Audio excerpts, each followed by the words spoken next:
Afternoon. Welcome back to the Ben Racky Fitness and Performance Podcast. I am your host, Ben Racky, and I'm joined today with Dr. Cody Craig Hello. for the third time. Yeah. Yeah. And we wanted to chat about warm-ups today. So I guess we wanted to kick this off with some of the potential preconceived notions that some people have about, warm-ups and what a warm-up should be and what it shouldn't be, and then also I don't know, I think there's a lot of stuff out there where it's like if you're not doing this in the warm-up, then you're not preventing injuries or you're doing it wrong and not getting. Yeah. So I just wanted to speak a little bit to that because there are some things to navigate because there is that world, the world of if you're not doing specific static stretching, if you're not doing some very specific dynamic warm-up type of thing, that again you're going to increase your likelihood of being injured, and then. Yeah, I think there's some athletes too that have been Conditioned. Yes. To believe certain things, and that's going to be everybody. But it's like we have the rise of social media with new techniques or new things with high level or high intensity narration that this is what you should be doing if you're a baseball player or a volleyball player, when in reality, maybe you're just working with high-level athletes who have a longer history of development and conditioning and capacity work, and that has been the carryover. But that's all Sure. Athletes see that and they scroll and they're like, well, I need to do an FRC drill because I'm a thrower and I need to have this full range of motion and joint compression or decompression so I can throw better, when that probably isn't actually true. Well, and I think that's a thing too to even talk about to the audience about the 3-letter acronym organizations. Oh, because it's always three. Yeah, and I'm sure most people listening to this know what FRC, but there are again these certifying bodies, I guess I would call them, and there's all kinds of obviously different continuing education opportunities out there, but I think that a lot of these things have been sold to trainers and sold to strength and conditioning professionals as, this is, for lack of a better way to put it, this is the magic solution and I think a lot of the times it's framed as injury prevention or strength at length. Yeah. And I think a lot of these conversations, again, personally, from my experience in the field, and again, I would also say evidence leans towards this as well, where it's if you're programming good training and appropriate stimulus, volume and intensity, Yep.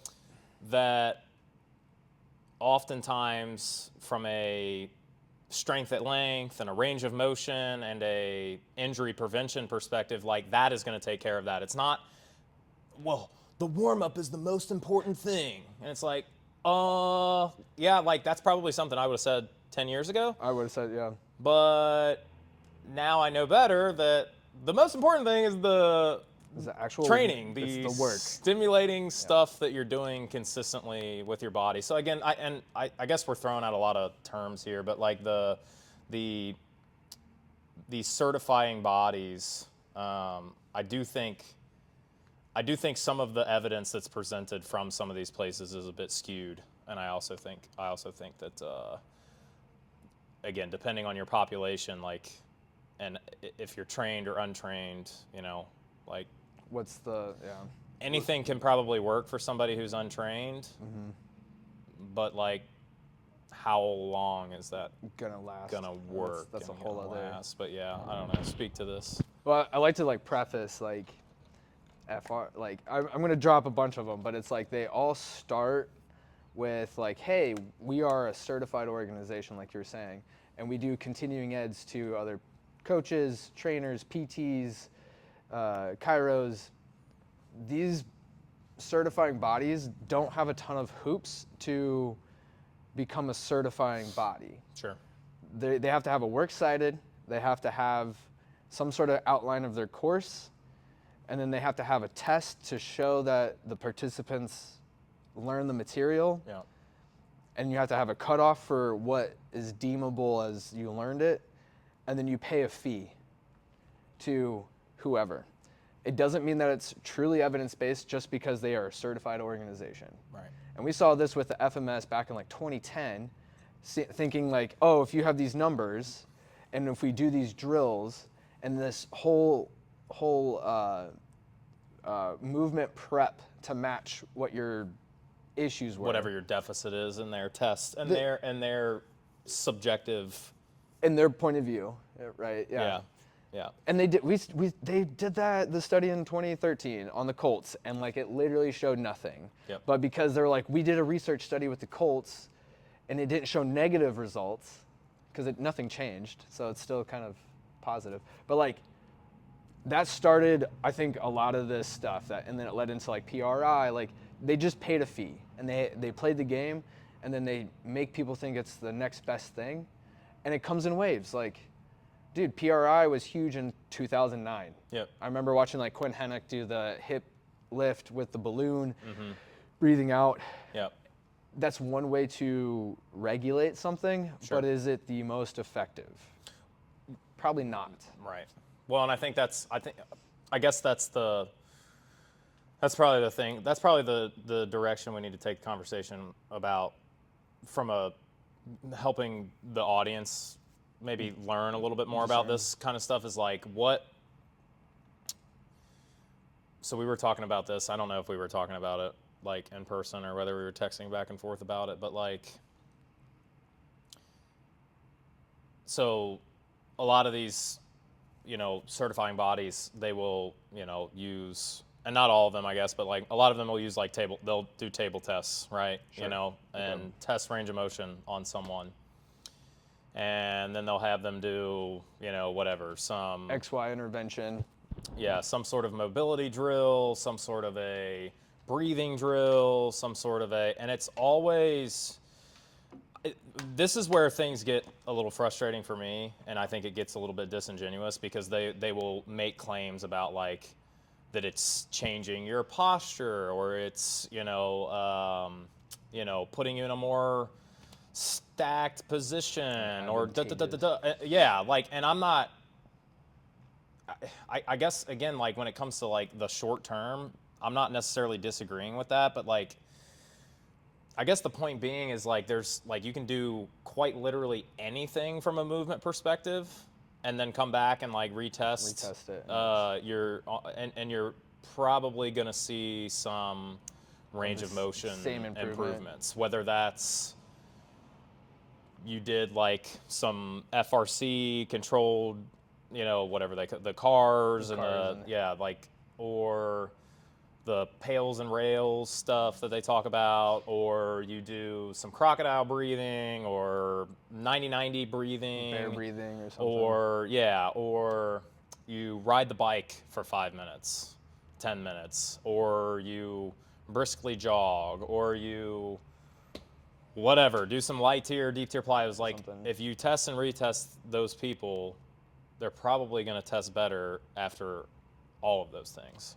It's like more towards like the rehab realm with like cupping, or someone does like scraping, and it's like, what's the ideology behind them? Like hopefully we're moving away, but like the predominant stuff now, it's like we're bringing blood flow to the area and calming down the nervous system. Yeah. And it's like I can have someone with let's say an ACL issue, and they can't bend their knee. I'll scrape the quad and it gets better, but then I can just get them on a bike for 5 minutes, and honestly, they'll both show range of motion improvement, and maybe even a little bit of strength improvement. But like the bike's gonna show a lot more. It's not to say like, at the end of the day, it's like, what's a better use of the time? because it can all show improvement. Right. But I will say, a caveat, if it shows short-term gain, that's a great sign, and you have to continuously use that and load it up through a stimulative range with enough load or intensity. But it's like, these guys make claims like, we showed improvement in 5 minutes with an FRC drill. No tissue is going to be fully changed that dramatically, permanently, in 5 minutes. Like, that is something that takes time. Like, bodybuilders spend their entire lives trying to build up enough structural tissue change to look good. Yep. Same with powerlifters. They have to have it's a central nervous system, more like, that's a whole other weed situation. Right. But it's like, you can't make these, like, you can make these claims, but then they make them sound like it's a holy grail, and then it's like, it's all short term. I don't care. Like, and eventually, if you test, retest, do the same thing again, test, retest, diminished returns, and it might cap out at 2 interventions in a 30-minute session or 40-minute session. And it's like, yeah, you didn't change anything. You just calmed down the nervous system, or you brought blood flow to a stiff tissue that was looking for more synovial fluid or whatever it is. So I think point being is that, like, I'm not like, and we are not saying we're anti these things. Not at all. Or against these things. Specifically, like, if you have time, additional time to allot to doing things like this, and then, I would say, like, you're also training with some intensity. Yeah. On top of that.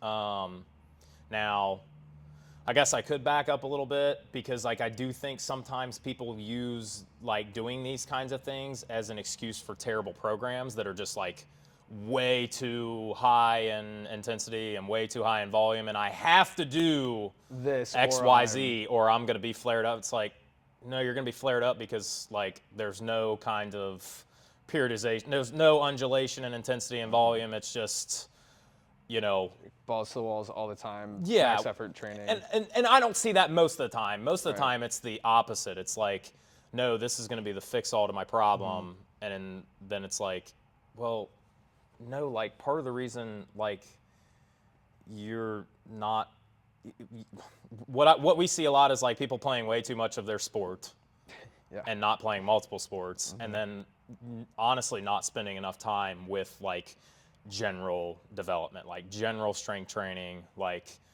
progressing consistently over time. Honestly, just consistency with, like, strength and conditioning is, like, the whole person. Yeah, strength training, plyos, like, and people just kids not training consistently enough with, like, these kinds of things, like playing way too much of their sport and not doing enough of this stuff. Or they get so intertwined with, like, the idea of, like, I need to be doing this because it looks like my sport, and that's going to continuously make me improve.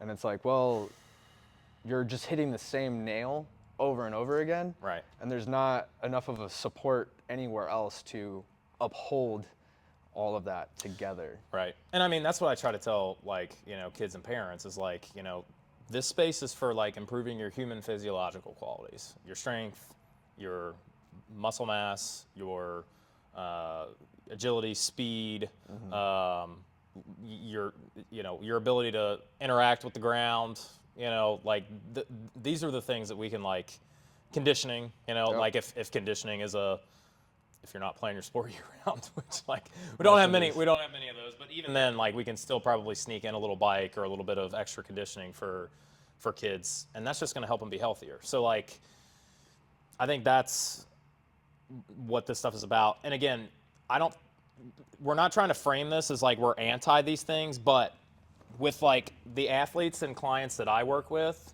adults and athletes, I'm seeing people between 2 and 4 times a week. So it's like, I want to try to maximize their time and maximize. Like, you have 2 hours a week to help them reach their goals. What's the most condensed, biggest bang for your buck you can nail? So I don't know.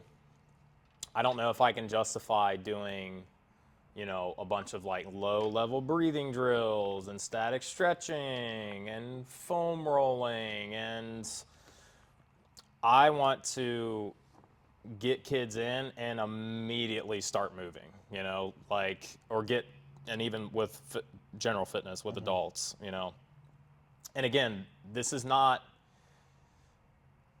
even like, I'm not even trying to come from a place necessarily of like poo-pooing on all the 3-letter acronyms. Like it is what it is. But I do think that like zooming all the way out and having an understanding of like people aren't hitting physical activity guidelines on a population level. Kids and teens aren't hitting physical activity guidelines. But they're required to go perform like a mad person. Yeah. Yeah. So, and again, like, sorry to burst everybody's bubble, but like that breathing drill that made you feel good for the 20 minutes after you got done with it at the chiropractor is not that is not what's going to help you be more resilient to pain and to injuries. What is going to help you be more resilient to pain and injuries over time is like leveling up your human physiological qualities, and that just takes consistent training. But I think there's this narrative too with like strength training that like strength training makes you tight and it's going to turn you into a bodybuilder, and it's like, yeah, it's just not what the research says at all, So, and it's also not what happens anecdotally. We know that. It comes out of proper programming, and it's like I think if you're training to just squat, bench, and deadlift, and that's all you're doing in your program, then maybe you are gonna lose some what I would call movement options. Right. You're going to adapt to what you do, but as you see the way that I program, and I'm not like some, I don't do anything fancy, man. Like we keep things pretty simple, but like we move in different planes, we sprint, we do plyos, and even in our warm up process, I guess that's something that I could talk about is like, I know we had a podcast talking about ISOs, but like we start with just some ISOs, standing on one leg, doing some split squat ISOs, and then I take the athletes through a whole series of like crawling and interacting with the ground. We work our way up. We do some plyos. By the time we're done, it's taken, I don't know, you probably 8-10 minutes or so. 10 minutes probably. Yeah, 8 or 10 minutes. And the kids from there literally feel like we can go right into sprinting or like right into plyos or like right into like some warm-up sets in our lift because we're moving around. And I think that like I do think like the crawling and the interacting with the ground and that way is a better stimulus than people think for like the trunk musculature, the muscles of the shoulder girdle, the hips. I do think there's some value with that stuff. I mean, we get it with our feet all day, and then people worry about their shoulders and their upper body, and it's like you've only moved in open kinetic chain and no actual weight bearing loading. And like this brings me way back to like PT school, even like people post stroke, and it's on that side. If we can get some relative stability, even if we're using something to strap and all that stuff, like it's amazing just for the brain to try to make that like they could be a week out of a major stroke, but if we can get some weight bearing through there, because it's such a different stimulus, like it's like we don't ever think about it. Like you don't see that normal programming. Like it's all like, here's bench press. Like, maybe you get some push-ups, but like doing a spider crawl and or a Spider-Man push-up, and you're starting to load through that action. Yeah, I never thought about it that way. Well, I guess for me it's just again, like when you do those kinds of, if you do some like ground-based, if you do some bear crawls, crab walks, inchworm, like if you do that stuff like too in succession, back to back to back, like you get your Heart rate's up. Yeah, dude. Yeah, like heart rate's up for sure. I can identify pretty quickly by like having kids go through even just that first half of the warm up, like the crawling stuff. and the ISOs and the crawling stuff, like they might need to do some extra cardio. Because like if they get to the end of that and they're like super winded, it's like, okay, like this is telling me something. You know what I mean? So again, if you compare that to standing in one spot and static stretching or foam rolling or doing FRC, I think that I think I would rather take the movement-based stuff Yeah. over, over that kind of stuff. And again, working with a lot of overhead athletes, like I think the weight room, generally like upper body pushing and pulling, if you're doing them in different, Planes. Doing them in different planes, moving your arm in different positions. Like I think, because everybody, and baseball, even volleyball too, like everybody wants to talk about rotator cuff health, and like these very specific like rotator cuff drills, and like again the FRC stuff, like I think if you're doing like some crawling and some like just good pushing and pulling horizontally and vertically, I would say for the most part you're probably going to be all right from a rotator cuff strength perspective. We even have studies like the arm bike, them spending, a cardio-based situation, forward, backward, just doing that within a pain-free level. It's like just as effective as like if they went through the throwers 10 program. Yeah, the sideline, ER, IR, and then you're getting up and doing the IYTs. I forget what's all on the throwers 10, but like them just doing 20, 30 minutes on the bike, splitting it in half, like it's not even specific. You're not like, I'm not isolating this certain thing on the bike, but it's still just as effective, if not a little bit more maybe. Yeah, and that's where, again, my head just goes to like, again, some of those crawling variations, and like every time the kids are in, they're microdosing like some intro, and like, and it's not just the shoulder too, like you're loading the elbow, you're loading the wrists, like, again, you get real, like it's fall, prepping the fall, prepping, being able to like catch yourself when you fall. Now, that's a whole other discussion too, where I think like athletes could benefit from like some judo or jujitsu, like something, just learning how to like interact with the ground and like roll through things instead of just like, hey, like I braced myself and like, just like dislocated my shoulder. Like instead of being able to just, but yeah, that opens up a whole other discussion. But yeah, I don't know. If we zoom out and look at all of those things, and what's the fundamental principles, it's like they are applying stimulus to the area and bringing blood flow and bringing a connection back to the brain of like, hey, we need to give attentiveness here, whether it's blood flow or whatever it is. Right. Like that is like the same thing going on in all of these different aspects. And it's like, well, at the base of it, let's just do that on a grand scale. Right. And that's going to achieve the same thing. Now, sure, there could be someone might be like, well, I've done it in the past before and it really helped. We can find a way to microdose that into the situation. Well, and so I guess that's a good thing that we could talk, because like, again, you get whatever, a athlete that's been at a Division I program and they've done FRC stuff for whatever X amount of years, and like that's the thing that they do, that's their warm-up ritual. And I guess like, how would you navigate that if you have an athlete that has a very specific warm-up routine, again, whatever it is, and we'll just say that you don't have, you're not spending, because with really, I don't know how many athletes you have that you're spending more than 3 or 4 hours a week with, if any. Right, yeah. So like, again, when we're talking about these things, we're just trying to maximize our clients and athletes' time with us and give them the best bang for their buck. Not only just for like what they're coming to us for with their goal set, but also like their overall health and their like their ability to continue to train consistently for the next 10 years. You want to try to help their mindset. They have their goals, but our goal is to continuously make it so they can continuously improve. train and make gains and do whatever they want to do with their. So yeah, I'm curious how you would navigate something. I had like this discussion with Matt in Power, that. Okay. Matthew Manos, but because Shout out to our boy Matt. oh yeah, good Matt.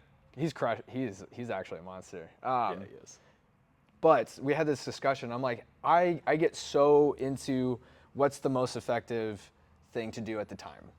And that's all cool and all, but like sometimes it is just like there's some drills he just likes to do for fun on his off days. Sure. That he's like, hey, I've done it in the past and it makes me feel better. And like, you know what? That's on me because sometimes I get so zoned in on that aspect. Sure. And it's like, yeah, hey, this athlete, we have some extra accessory time at the end, or we can just take that, shift it here. Let's give them 1 to 2, 3 of the hits that they're looking for. Sure. Because at the end of the day, it's like, okay, if I tell them no, then it's gonna turn them off. They're not gonna like that. They're like, well, he doesn't know what he's doing, or Right. And it's like, well, that's not the case. Like, we're just not on the same perception page, and a lot of that is just taking a step back and being on the same page. And it's like, well, okay, I'm gonna say, let's do 1 or 2 of these first, and then let me give you stuff I want you to do, and let's see how you feel. Sure. And then that's just going to come with like a repeated process over, it could be a couple weeks. Unfortunately, It's not an instant. But it's like, oh, hey, I didn't actually do my warm-up drill that I like to do, and I just ran right into it. And I felt fine. And you're like, that magic happens more often than not. Like the amount of people.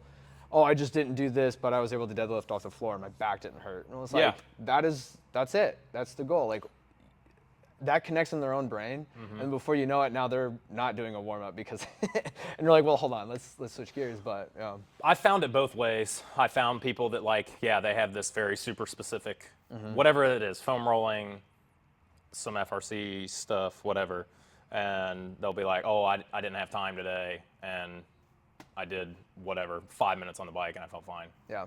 Great. And then I've also found sometimes the other way where it's like, well, I didn't get to do this and then this hurt. And I'm like, and then I start asking questions. It's like, okay, well, like, did you like do any warm-up sets? Is there anything prior to that? Did you, what was the, like, what'd you do on what'd you do on this last week? Like those kind of conversations. And almost always, it comes back to like load management stuff. It's like, like I made a 50-pound jump, and I'm like, and it felt like shit. Yeah, like I was doing. You programmed a density set, and you said that if you get over 25 or what, maybe a giant set or density set, whatever. Like I told you like if you get more than 25 reps with this weight, then you can you can make a weight increase. Well, I only got 16 and I went up 20 pounds, and then it's like I'm cooked today. It's like, read the notes. Yep, read the notes. But like I definitely think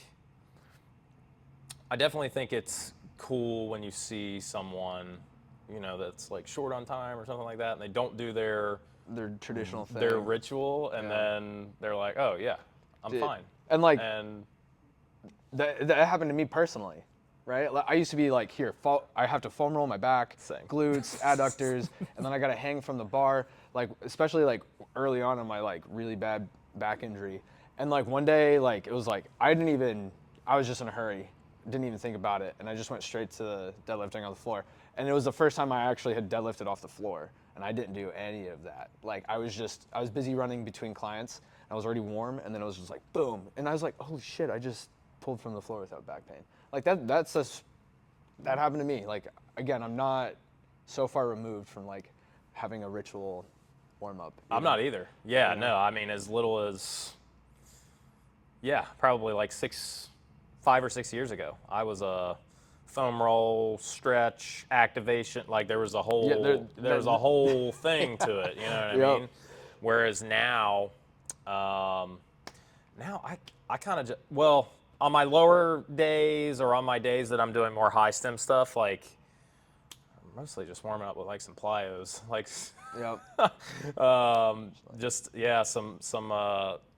some deep tier. Shout out to Matt Watson, deep tier, light tier plyos, and honestly, they're patterns that I'm kind of going to be hitting when I'm accelerating and squatting, and And it's like, oh, that looks like the thing I'm about to go do. Yeah. Funny how that works. Yeah. And then honestly, the other stuff that I'll throw in is just like stuff that I don't want to do at the end. Yep. And Do then, your abs. Yeah, and then like Do your yeah, abs. with truly with like upper body training, it's like, okay, that's part of my trunk. Yep. Like We'll I'm do it. gonna just train those at the beginning, and that's gonna be my warm up. And again, maybe like if I'm pressing or something like that, I'll do whatever, some face pulls or some rear delts. And again, just stuff that I don't want to do at Yep. the end. I'm just gonna front load that stuff at the beginning. And yeah, I think if you're like you said, if you're doing things that look similar to what you're about to do, and then you're um,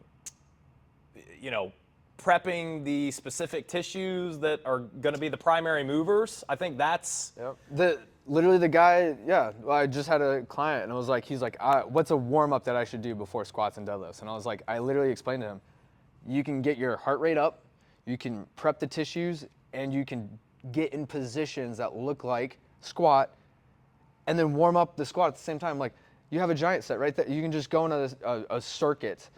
5 minutes in, you're going to be pretty warmed up, and then 10 minutes in, you're probably going to be close to your like working weight on squat or deadlift. Like, it can truly be that simple. And I think that's perfect too for like people that are like, if you are a little short on time. Yeah. Again, like I love the idea of, again, if you've just got a general gym session, is like something like that, like something like whatever. I mean, it can be a bear crawl. It can be like a deep tier squat leap if you're going to be doing if you're doing some squats.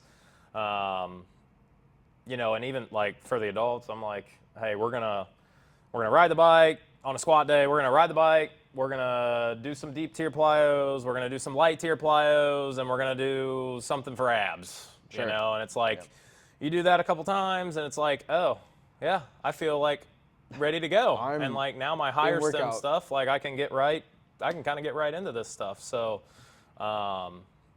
yeah, I just think the warm up stuff is it's definitely still something that's prevalent with like people thinking that like, again, if you're not, I mean, that is huge even in just this like region in general. Like everyone that comes in here, like, what is the stretch that my kid needs to be doing to jump higher, and what's the stretch that they need to be doing to make the whatever hurt less or be in less pain or reduce injury risk? And I'm like,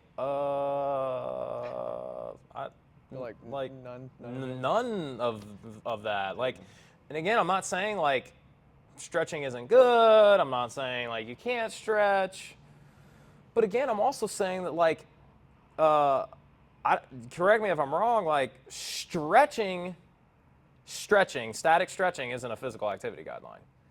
It's not. Strength training, major muscle groups. Strength and cardio is through a full range of motion. Through full range of motion, through your fullest range of motion is a physical activity guideline. Conditioning and cardio is a physical activity guideline. I think they're adding like some dietary stuff and like some mental health stuff. Okay, like, sure. Which is great, but like that's a whole other. That's totally. going to happen later down. But to really see, because again, like to really see gains from static stretching, you got to like. It's more time than people realize. Like you can't just go 30 seconds. Right. A couple times. Like you have to accumulate. Like it's like 2 minutes to start, and then it's like now that you're conditioned to stretching, it's like, well, you got to be under that intense stretch for like 5 minutes. Yeah. Depending on the group. And I'm not saying, again, I'm not saying that like if you have a very specific flexibility goal or a very specific, that's where you're still inserting the principles of progressive overload. Yes. Like even when we're talking about strength stretching and like being in these extreme positions. But I would argue that like most of the people that we see that aren't elite gymnasts or really elite and ballet, like something that requires an extreme amount of flexibility. And even those, a lot of those folks that like have been doing that for a long time already have a lot of that. They're probably elite because they're already having a genetic predisposition to having these kind of crazy ranges of motion. There's also that too. But the static stretching stuff, that is not what is going to help you be more resilient. That is not. It addresses one part. Sure. But it doesn't improve capacity Yep. to a degree. Like there's not going to be, I can do a hamstring stretch, but like that doesn't necessarily mean if I grab 315 and do an RDL through that new range of motion, that tissue is prepared for 315 through that full range of motion. Yep. And I got in an internet argument. Static stretching does have a time and place, and it can be useful, and it does produce results. But if and like you were just talking, if I'm on a time constraint and I only get 3 hours to work with somebody, and they don't necessarily, most of us work with people like these kids go to school. These kids are now athletes, and they're doing stuff in the summer, and they're working. Yeah, man. So not only, I know exactly what you're getting at. Not only do we not have a lot of time with them, they are limited in time that they are going to invest outside of here in anything strength and conditioning or flexibility related. So like you may have one kid out of 50 kids or one adult out of 50 adults that like is like, I want to get really into stretching, and I want a stretching routine outside of here that I'm going to follow to a T, and I have the time. I have the extra. I have the bingo. That's it. So like, and that's a completely different conversation. But go ahead. Keep going with what you were saying. Well, like, it's like at the end of the day, if I'm gonna, what's the goal? And it's like I want them to improve that tissue quality through the entire full range of motion with what they have. I'm going to choose that active modality over a passive stretch position. The argument isn't whether it works or not, it's what is the most effective for that person at this time. And it's like, I think we know, like, I got in this crazy internet argument, and I tried to tell the guy, like, we're on the same page, bro. I'm not neglecting any of that. But, like, I just think people get so, like, I'm right, you're wrong. I'm the same way. I've definitely gotten caught in that same action online. Sure. And it's like, okay, as soon as I take a step back, it's like, we're talking about the same thing. And I think we all know this. We just don't. Sure. I don't know. I don't know what the disconnect is there, but it's aggravating. And, yeah, and but again, like strength training, again through a full range of motion, is for most of the athletes that I see, all of the athletes that I see, I would say, is going to give you much greater bang for your buck from a flexibility and mobility perspective. But then again, you're also getting like, if you're consistent, yeah, that's throughout the calendar year, at least 2 times a week, you are going to get tissue and muscular adaptations. You are 100%. Going to get strength and neural adaptations. Tendon, we could talk about like plyos too with like, I know like the big thing for the research is like, you get tendon stiffness with strength training. Yep. I think there needs to be way more research on like tendon stiffness with like plyos, and I think that I think that you're going to see more of that come out because I think that if you're consistent with that kind of stuff, I think that also. And again, that is something like you're having a stimulus through a range, end range a lot of times, and you're training the adaptation to perform what you're trying to do, and it's like. That might be like that should be where strength, like traditionally that's just never been a strong topic of discussion. Sure. Because where does strength and conditioning comes back from, like an Olympic weightlifting and a powerlifting aspect to strongman. Like now we're starting to actually get into real sports science. I would argue it in research. No, 100%. Yeah. Whereas like the majority of that stuff was coming out of Russia. and they definitely hold stuff back. Like people don't realize like. The Olympic Committee still has a lot of inner turmoil with what they're willing to share with. The steroids didn't become a thing until the guy got drunk at the bar and like, you know what I mean? And he like overheard it and you're like, oh. But like that is a true scale on like private labs. Sure. We know this. Yeah. So. Yeah. So some more, whatever, more modern science is gonna come out regarding, again, not just the strength training piece, but also more dynamic movements. Yep. You know, Verbansky has been since like the 80s, but it's no one's ever pursued it because he was right. Yeah, we're Yeah. getting into that. Yeah. other things. No, but, totally. But yeah. I guess to wrap this up, like what would be our take home messages, I guess, as far as like warm ups go. I like people that understand the why, and it's like, why does a lot of this stuff work? It's like you're giving it specific inputs, and it's a majority of the time giving more blood flow, and it's a nervous system down regulator, which is going to make things feel better. That could come from any direction, and that can come from any modality, but it's like, at the end of the day, what is going to produce a larger stimulus, and that's going to be moving towards an active modality, as active as you can, to perform those said motions, because it's going to line up with if your goal is to move better, that you got to move. Yep. So it's like, here's the baseline, and this is why all these things can work, because they all can work. All of it. All of it can work. Yep. Walking can work. Walking Literally. can work. And it's like, well, what is going to actually truly move the needle for that athlete with the time that's given? And it's like, most of us aren't pro athletes. Most of us are busy people, busy athletes still. And it's like, well, I'm going to take my dollar a lot longer if I go this route versus a balloon drill or something like that. A balloon drill. I don't know what. Yeah. Well, and again, like I've worked for people that have people with somebody with that specifically comes to mind that like had a client with a weight loss goal, and they're doing some sort of like a prone breathing on a Swiss ball drill for the first 5 to 8 minutes of a 30-minute session. And I'm just like, those are the kind of things that I've seen over time, and again, you see stuff on the internet. Those are the things that are frustrating, again, because like that person has limited time, that person's paying you. We need to give them as much bang for their buck as possible. Like you said, I couldn't have said it any better than what you just said. So, but yeah, no, I think that's a good place to end. So, appreciate you guys watching. Tune in next time where we talk about I don't know what we'll talk about next time. We'll talk about something though. Peace. Oh, yeah.